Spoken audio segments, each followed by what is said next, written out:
I see we have our next speaker ready. We are a couple of minutes early, but if it's okay with everybody, I think we will go on. We will have Louise Khng, Senior Manager of Coaching Development of Sports Singapore, talking to us next remotely about coaching approaches for player development. Hello, Louise. The floor is yours. Hey, hi everyone. Hope everyone can hear me. Good afternoon, greetings from Southeast Asia. So I'm just here today to share with you some coaching approaches that we have. I've used it when I was coaching, and I just want to share with you, what has gone on in the past and opposed to our evolution of coaching. Hence the topic of approaches to coaching in terms of player development. So if I just want to the next. Okay, so we do have various approaches to coaching, and I think all of us are pretty familiar with some of them. So traditional ones would be the ones that we are used to, very drill-based, activity-based, coaches making us go around cones. And I remember this very clearly when I was a lot younger, whether it was in school or when I started out playing floorball or any other games or any other sports that I did. Traditionally, we were very drill-based driven. And to me, that was just learning the mastery of the skill itself. So what is it? Learning how to swim the proper strokes or learning how to do a proper shot, juggling, dribbling. It was very traditional. And then we moved on, and I'm sure many coaches here have this approach, what we call is non-linear approaches to coaching. And it's pretty much an indirect way of teaching, guiding your players in a different manner. And one of it would be games-based, constraints-based coaching, which I will just delve a little bit on it later on. And then we also do have teaching games for understanding, which is TGFU, which some countries actually are very familiar with. So if you look at the figure on the left, we talk about information processing theory. And it's really about talking about how your brain processes efficiently. For example, whether it's a short-term memory, and we're trying to process capabilities of players or the players' capabilities and the capacity to getting lots of instructions from the coaches, a lot of feedback. And in layman's terms, it would be saying that the coach is sort of like a remote control.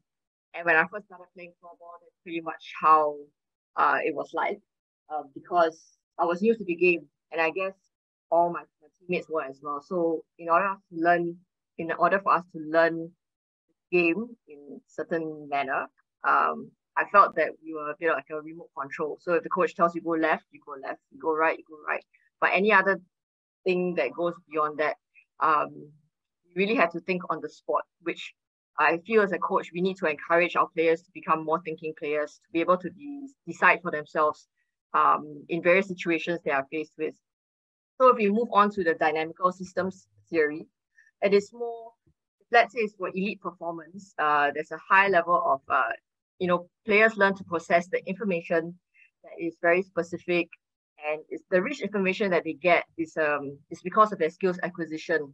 And of course, it leads on to, for example, how do they optimize certain situations for decision making. And that essentially is what, for team sports especially, what we all should strive to do towards this so-called dynamical systems theory, where we get our players to be more adaptable, get them to think for themselves, and then to find their own patterns. And it is really an opportunity for them to explore and discover, and whether they are under pressure or not, is for them to really decide how they should react according to their various situations that they are faced with. If you look at traditional approaches, or we think about traditional approach, a lot comes to mind of like mindless drills, going around with the cones, can lead to boredom. So I can share an example when I was in school, and then I observed a frisbee team having their training sessions. It's on a soccer pitch, a football pitch, really huge playing area, many players, and I only see 2 frisbee discs. And the drill just kept going and going and going, one after the other, as in one player after the other. And I thought to myself, this is something that has to be fixed. As I was just walking by, it's just a casual observation that I saw. And I thought that it became very mindless for players because there's nothing much that you can learn. And that's what, we think of it as a traditional approach to coaching, where there's an overemphasis of direct instructions from the coaches. Although I do think that on certain situations where coaches need to direct the instructions to the players, but overall, the intended purpose is to get for players to create their own decisions and in the various situations as well. So if you go for game-based coaching, it's more holistic. It shapes the play. You enhance the play and you focus the play for the players as well. So that's one of the what we call non-linear approaches to coaching. And we manipulate different things, such as the tasks that we get the players to do, the rules that go along with the types of activities or drills that you want your players to do, the environment, and understanding your players better, because it forms a triangle when it comes to constraints-based coaching. Yeah, so in the next one, we understand the game learning and a skill when a coach wants to adopt a constraints-led approach, or we call constraints-based approach. The game skill learning is understanding the tasks and constraints of the players' rules, regulations, and principles of play. So it's important when coaches want to implement this constraints-based approach, they have to really understand the game and skill. And for the players, they also need to understand their capabilities, whether is it physical capability, mental capability, their stable behaviors or preferred actions and decisions that they make on court, whether is it a goalkeeper or an outfield player. And then we move on to the environment, which influence the behaviors of the performance. Things like temperature is a clear example from a humid country. When we go overseas to play, when I previously played, it was I would say it's a temperature shock. If you go to Europe to play, dry. Likewise, if all the European players come here, it's a lot of humidity. So there's a lot of what we call acclimatization, but these also impact the players' behaviors and their performance when they are faced with such situations. And of course, there's things like the altitude and even down to their background of socioeconomic behaviors as well. So how do we create an environment that would be ideal for the players or prepare them for that? So in a constraints-based approach, when we talk about a player, we're not just talking about their physical, or their physique, their height, weight, their strength, their genetic disposition, but also their cognitive motor skills, their prior experience before they start playing, or their various motivations and emotions when they are playing. So it took me a lot of effort, it took me a lot of time to get to know my players a lot more when I started coaching them. And it's more because growing up in Singapore is slightly different, I guess. It's as from other players from overseas, where we have a lot of pressures from parents, from school, or even at work. So helping to understand the background that they come from really help myself and my coaching team develop their skills and their capabilities accordingly as well. So it helps to drive their motivation a lot differently, and what I would think is more positively in that sense. Right? So that in this perspective, we have to really consider, as part of this constraints-based approach, the player as themselves. Right? We take this constraint-based approach as a learning model or framework, which has been missing somewhat in the past. And when this whole entire purpose is to basically manipulate key constraints that interact with creating variability of whether it's the unstable behavior or performance that our players may have exhibit. And we try to use this learning model and to help them self-organize themselves to find and optimize solutions on their own. So when we look at the various tasks, there are various things that I'm sure when we design drills or activities for our players, we do have to think of the task objectives. What are the boundaries we give them, the limitations that we provide, the rules and the regulations in this particular activity. Do we increase the number of players, decrease the number of the opponents, and specifically the instructions that we give. So I remember one training session or a couple of training sessions where sort of use this, and I felt that my players needed to maintain possession of the ball a little bit. It could have been counterproductive in that sense when I created a task, say, they're playing 5v5, and then I give them the boundary or limitation that, okay, you need to do X number of passes, so X number of passes before you can score a goal. And this was, or it should be first time passes. And this was really to encourage them to maintain ball possession and indirectly providing support play.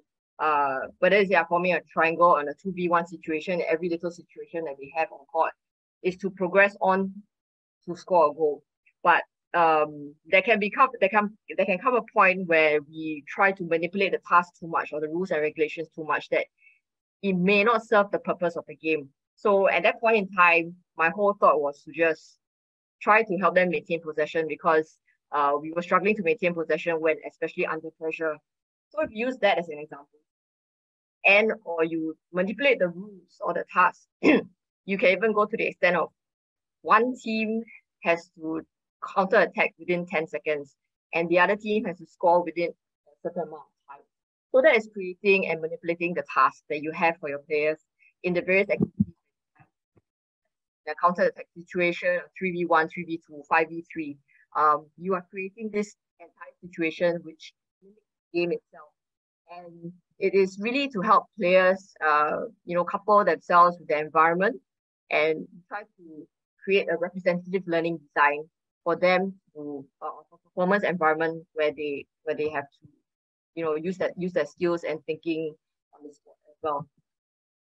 The other part of the environment would be, of course, we talk about physical environment, the weather, the facilities that we are in. Is there any heater in the really cold arena, or is it the noise from the crowd during a game, right? And then we also look at social and cultural environment, where are we pressured by our family, peers, or schools? What is our societal expectation of us when we go for tournaments or we play? What are our values and cultural norms? Do we have any pressures from media or our players too focus on social media these days that they keep posting and posting and posting? So these are things that we can create a conducive environment for them. We are actually designers of this learning environment. So where we stand, it's here on the outside. What are our coaching philosophies, where we are coaching our teams of various levels, whether it's youth, a learn to play program, or elite club levels, or even the national team level. So what really is our coaching? I think my coaching philosophy has changed since the start, when I started coaching in the early 2000s until I stopped coaching in 2019. So my philosophy has definitely changed. What are our coaching behaviors that we exhibit to our players? Is it during game, during training, on court, off court, post training, so on and so forth? How do we design training? The types of instructions we give, the type of feedback we give is really important. How do we step in to guide the players and facilitate their learning? I think the key thing here to remember in this constraints-based approach, however we understand our players, manipulate the task, we are the designers of their learning environment. It really is the type of learning and strategy that we have. And we use performance analysis as a support for us to coach better teams or better players. So I would think perhaps maybe my background in teaching has helped me in creating a learning strategy or how the types of feedback that I can give the players. A lot of times, I guess the easiest way to ask players whether they understand the drill is, okay, anybody understands the drill? Yes. It becomes a close-ended question. And growing up, I think we were very used to having coaches ask us, do we understand what they were saying? Or teachers asking us the same things. And it ended up being a close-ended question, which ultimately brings to mind is, so hey, what did I learn? A lot of us would just say, yes, I understand the drill, and then follow blindly the person who actually really knows how to do the drill. So how do we facilitate the learning? How do we guide players? It really depends on our communication with them, also stemming from our coaching philosophies and our coaching behaviors. We must let players make mistakes as much as they can during training. So ultimately, constraints-based approach highlights, and it's a whole entire circle, it's a cycle where we look into, it's about skill learning, helping players with their decisions, and what do they do at the end of the day. Well, because we are the designers of their learning environment, and we learn to perform, or the players learn to perform. So how do we, as coaches, do that? It's really, really important. And if we use a constraints-based approach, we're talking about the perception and action that the players would go through. And we are at this stage, we have to encourage this so that whatever movements that they do on court, however they decide to move on and progress from this particular tough situation or very tight situation, they know that they have gone through whatever we have designed during training, manipulating and varying the task and environment, or even encouraging them to have different perception and their action towards how they move on court with their other teammates, and as well as to develop better decision-making skills. So ultimately, in a game, in a team sport, decision-making skills are really important. Like I shared with you earlier that I've been remote control, and that brought back a lot of memories for me when I started to coach. And I thought to myself that, we have to head in a different direction. We can't always decide how our players should move every single time. The minute we create the decision or we make the decision for them and they are faced with another type of situation, we are not the ones on the court. And that is why it's important to design more conducive learning environment during training, allowing them to make mistakes, because it is okay to make mistakes. Everybody makes mistakes. There are no perfect players around. And I'm sure even the best player has made so many mistakes and allowed to make the mistakes because coaches create this environment for them, and as well as helping them decide for themselves, whether is it peer learning, peer coaching, or with facilitation from the coach.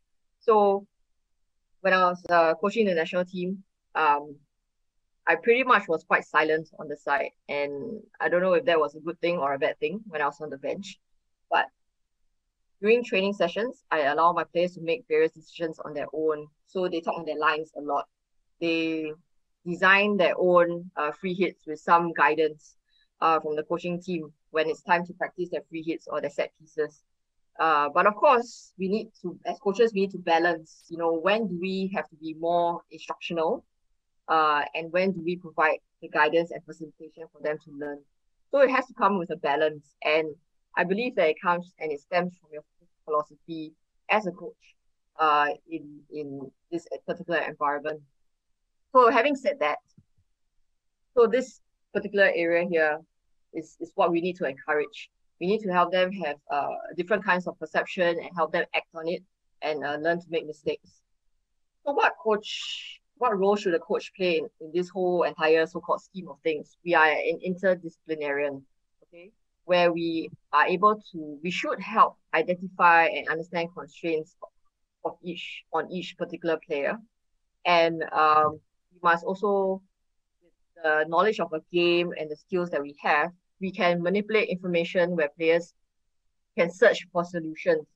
And when we do so, it becomes a challenge. It's task-oriented, and we can see if we can question them in certain manners that helps them to learn. Manipulate player environment and task constraints, as according to that constraints-based approach that you saw. We really want to shape the player's performance, enhance their play, make it more holistic. Learning through self-exploration and guided discovery, especially if we have youth that are really starting out young. We wouldn't want to really impose on them certain things that we have learned in the past, but we are looking towards self-exploration and discovery, right? Where we try to engineer early success for them. So they find it fun. Even at the elite level, it should be a fun training session, fun learning training environment for them to keep wanting to come back for more. I'm not sure if any of us have ever experienced training sessions that were so tough that we want to drag our feet. No choice but to drag our feet to training because coaches dictate everything for us. or training has become very boring and mindless that I don't even need to think, I just follow the instructions. So even at the elite level, whether it's club or national team level, it's always good to, as coaches, we need to encourage self-exploration and guided discovery and ultimately have fun. So before every training session, I'll get my players to play catch, right? We put out 3 balls for them. One is, what would we call it? Call it a trigger ball or the reaction ball that doesn't bounce in one particular direction. We play 2 other kinds of balls. So all players on court, you have 27 players on court, 25 players on court, and this is their warm-up game. 3 balls that are being played all around. One you only can roll, the other one you can only throw, and then of course the reaction ball, bounce wherever you want to bounce. So in a way, the coaching team, we just want them to have fun, get them more relaxed before training itself, because training is pretty serious mode. And in a way, it helps them to find support in every situation that they have in a game.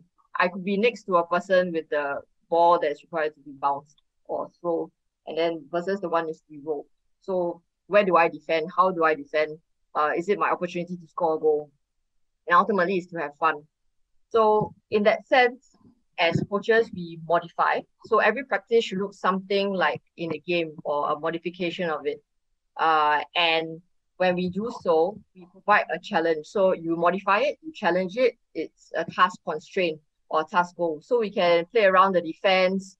When do we perceive the opportunity for them to challenge themselves? And of course, as coaches, we provide them or we ask them questions. Feedback in itself is a constraint, but so questions need to guide the players to help them perceive and search for information so that they can raise awareness for their own effective actions that they may not necessarily be aware of. We have to, as coaches, observe the way players respond, how they behave to the challenges that are posed to them. And of course, we intervene with their conditions, which means that we get them to think about it in a way that how do they react according to various situations. So at the end of the day, when we look at this, we are developing thinking players, and where if coaches allow players to do that, and we don't allow them to think, the players will have a greater, how would you say, a reliance on the coach, where we have a paralysis of analysis. The coach tells me so many things that I think too much and I'm unable to perform. I'm over conscious of what I do. Control of action and being pressured can really impede and limit performance, especially when we know under pressure. So we do need to see how we can modify, provide the correct amount of challenge, and as well as to guide them through self-exploration and guided discovery in terms of the type of questions that we ask them. So that's pretty much in my take-home message in this really short presentation. In the constraints-based coaching, the keywords that we always use is, as coaches, we shape, guide, facilitate, and monitor rather than direct the players' progress in their performance or their learning and development. And when we do so, when we use the problem-solving approach, as in we set the problems for the players, we set the challenges, the task constraints, we pose them these various situations, and we encourage them to be accountable.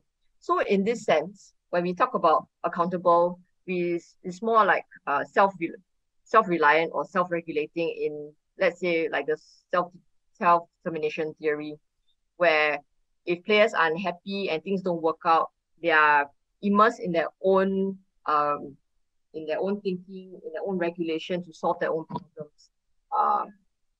That is for being accountable and self-regulating. In practice sessions, of course, we make the range of variations experience, how we have analyzed anything during a game. So whether someone has recorded a game, has done some analysis in terms of the playouts, set pieces, so on and so forth, we should try to match our training program to be as variable as possible, and then get them to explore and adapt their own movement solutions. So at the end of the day, the aim of player development is to develop game intelligent players. And that is really what coaches should do. So if you can remember that based coaching approach is one of the ways that we call a non-linear pedagogy. So that in a way, in this kind of coaching approach, it's sort of a hands-off approach. But yet, as coaches, we do have to strike a balance between how do we do this, how do we manipulate this, how do we guide the players, how do we find the balance between giving the information and help them through their discovery of learning, to designing practice environments that allow decision making to emerge naturally. So that comes to number two. How do we get them to be accountable, self-regulating, self-reliant for their own thinking? And of course, whatever is done during practice should be transferable to the real game because it's a representative of what we have done during training, into how we want them to perform in whatever matches or whatever games that we have that they have to play. Yep, so that's pretty much all that I have in terms of the coaching approaches to coaching. I hope everyone has, or you picked up some things from here. I would think that subconsciously, a lot of us coaches are using this technique or this constraints-based coaching without actually knowing that it's actually a theory in itself that some researchers have actually done their papers on. So if you have used this constraints-based coaching, continue to do so, but always remember that we always have to shape, guide, and monitor and facilitate the players so that they are discovering their own, going through their own progress, and we are directing their progress for them. And really is to develop game intelligent players. Thank you. I'm pretty much done. Very much, Louise, joining us from Singapore. Very interesting to hear your thoughts on coaching and player development as well. About today's schedule, we will have two games. First, 3 o'clock. That's, of course, finish time, the women's final of the Super Cup. TPS from Turku against PSS from Porvoo. That will start in less than 1 hour. And 6 o'clock will be the men's final. Classic from Tampere meets SPV from Seinäjoki. And now we will have a short break and we will continue with the pre-game to the women's final at 20 minutes to 3 o'clock finish time. So that is in roughly 30 minutes. So see you then. Do we have time for one question before that? Are we still on? Yeah, okay. So if Louise is still on, just getting this, so it takes... So a question for Louise, how long does it take for the players, in your experience, to sort of learn this type of coaching that you were talking about? In constraints-based coaching, it can really start from young. I mean, for players who have certain skill levels, they can really start from young. Unfortunately, I can't put a timestamp to it, but it's really to every training session that you design to have some form of constraints-based approach. So different activities that you do, it may not be necessarily done throughout the whole entire training session, but if you introduce certain types of game situations during your training sessions, you have a situation or an activity where you have a 1v1, eventually increase to a 2v1 or 2v2, 3v2, and then eventually a 3v3 in a small-sided game. It really gets players to think about how do they support each other in a 3v3 situation in a smaller area in a limited time that they have. It can even end up, you start off with a 1v1, go with a 2v1, and then you have a 3v1, and then so you have a 3v2, and you might just end off the game as such. So you sort of encourage them to find ways to defend against opponents. You have more opponents. These are just some examples of a training activity that has constraint-based approach. And if you introduce it every single training session, players will slowly learn, and with your guided questions and letting them self-explore through this whole entire approach to this kind of coaching, they will get used to the idea that I do need to know, I will find every 2v1 situation, or have a triangle support each time where I need to attack or support my friend, my teammate for a goal. So, like I said, I can't put a time to it, but if you introduce it in every single training session, an activity or two that will encourage them to think for themselves with correct types of questioning to facilitate their learning, they will eventually make their own decisions when it comes to game situations. Right. Answers your question? A little bit, maybe a better time. It's a complex question. Yeah, it is a complex question. It's a complex sport as well. But thank you, Louise, anyway. And as I mentioned, now it's time for a short break before we start with the pre-game to the women's final in roughly 30 minutes. So that's 20 to 3 finish time. So see you soon.